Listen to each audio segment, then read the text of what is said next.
Coach, I was going to mention to you, got off to such a great start. You had a similar Quinn Emerson goal to kind of get things going in period number one. Did you feel like tonight, especially in the first and second periods, your guys were playing kind of where you want them to be?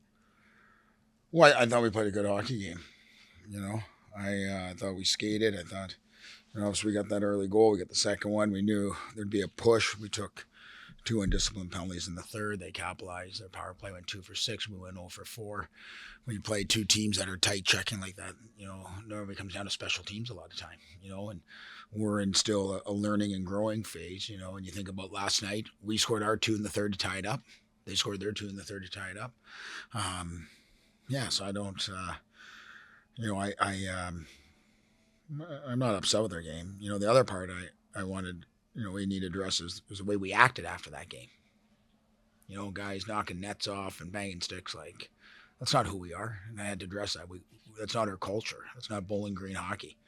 We need to grow up and take losses on the chin, get better from it. So we're going to have to learn from this. Feel like they had the energy there to really compete in overtime? Did Bemidji seemingly have a little edge? We had puck possession. We had zone time with it. The difference is they came down and scored, off it. So I wouldn't say we were. If our conditioning's poor, we're in a lot of trouble right now. Off it, like this time of year. Hudson Thornton, I think he had a goal and 2 assists. Right, he's a kid played in the East Coast League, maybe a bit in the American League. Played in Prince George back in the day when I was in the Western League. Like, I don't know if he came off the ice. He probably played 28, 29 minutes in back-to-back games. And, so there's a reason why he's an elite player.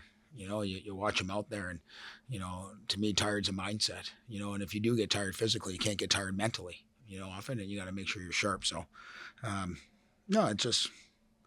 it's disappointing. No different than them. They probably had a consolation of winning it last night in the shootout, but when we tied up late, in that game, 2-2 go to overtime, you're thinking, holy smokes. And then, we call the offside, which was offside, and we didn't capitalize on that call, right? So that's the way it goes.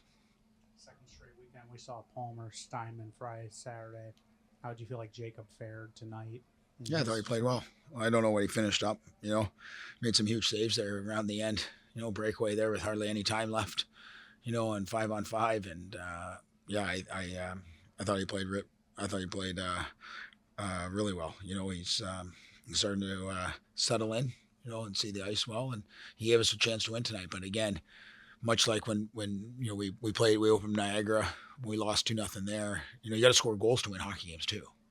Often you got to capitalize on. You can't be in every game winning 3-2, 2-1. You got to help your goalies create some separation and give them some breathing room, right? So we had the opportunity being up 2-0, especially in that second, to get a third goal or a fourth goal. We didn't bury it. We didn't capitalize, and that's the ball game. Second period too. That's been a tough spot for this team this year because you guys have been outscored 11-3, and it seemed like you guys played a great second period.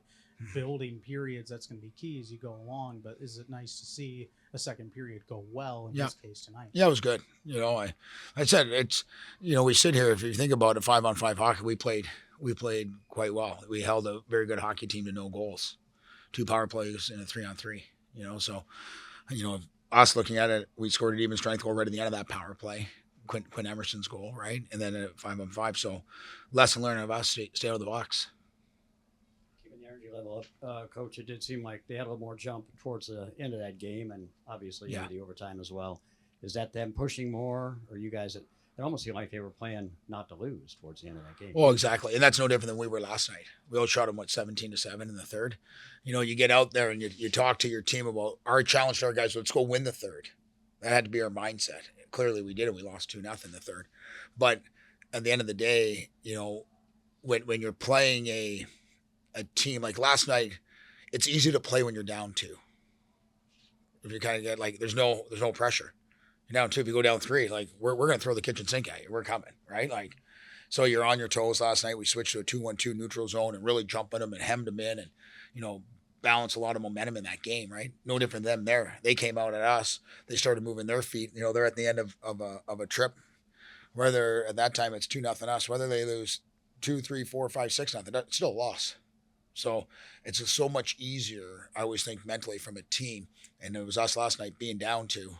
Because at that point of the game, you play without any real consequence. You just go, and they came, and and again, I don't think it was much in the sense of 5-on-5 they did, but it was us taking penalties and them capitalizing on those penalties.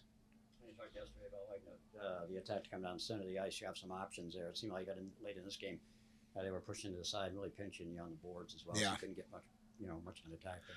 Yeah, we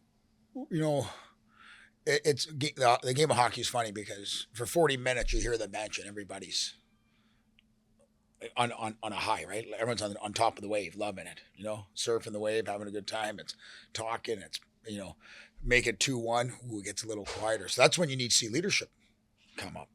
2-2. Who are your veterans that's stepping up to the plate? You know what I mean? Like that's what I always say. Like the teams that have those guys that are gonna tilt, because we had to try to tilt the ice back. So give them credit. They came up and they in the third period they won round 1 and round 2. Off us, but we got round 3 and we didn't have any pushback to tilt that ice. But really where it came down to in the second period, we had some really good looks and we just didn't capitalize. There you go. Yesterday, Jackson Niedermeyer scored a goal from defensive spot. Tonight, he was lined up as a defenseman, got some good looks in overtime. What did you see out of his game tonight? Yeah, he was lined up as a defenseman last night for us too, and the same thing. Good composure, had him out on 3-on-3. One thing Jackson can do, he can skate. They got some players that can skate, so we need to make sure when you're on a 3-on-3, it's not so much skating backwards. You should never skate backwards in a 3-on-3. That's just not part of the game. Everything should be an angle and skating forwards, coming across so you can garner speed. On that big sheet of ice, if you're trying to skate backwards to play a 1-on-1, you're going to get beat every time pretty much. So for me, it was about having him out there and because of his feet and being able to disrupt and go against their top speed.